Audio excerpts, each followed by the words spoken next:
Moving on to the next speaker. সালামু আলাইকুম। কেমন আছেন সবাই? আমার নাম মোহাম্মদ আবুল কালাম, আমি বাংলাদেশি। কুয়েতে ডিএক্সএনের 18 বছর পূর্তি উপলক্ষে যে অনুষ্ঠানটা হচ্ছে, আমারও কিন্তু কুয়েতে বয়স 18 বছর। তো আমি যে সময় কুয়েতে আসছিলাম 35 দিনার স্যালারিতে আসছিলাম।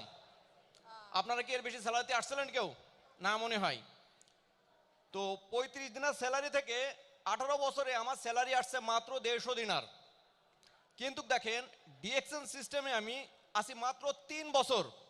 3 বছরে 600 ফ্লিস থেকে শুরু করে এখন পর্যন্ত 3 বছরের ভিতরে আমার স্যালারি চলে আসছে 300 দিনার প্লাস। আপনারা কি নিতে চান? আপনারা কি আপনাদের কাজের পাশাপাশি ডিএক্সএনটাকে মনোযোগ সহকারে নিচ্ছেন? আপনারা কি 3 বছরের ভিতরে আপনাদের স্যালারি 3 ডবল করতে চান? মনোযোগ সহকারে কাজ করেন। আমি বেশি কথা বলবো না, শুধু বলবো লেগে থাকেন। ইনশাল্লাহ আপনাকে কেউ ঠেকাতে পারবে না, শুধু ডিএক্সএনের সাথে লেগে থাকেন। ধন্যবাদ। Thank you.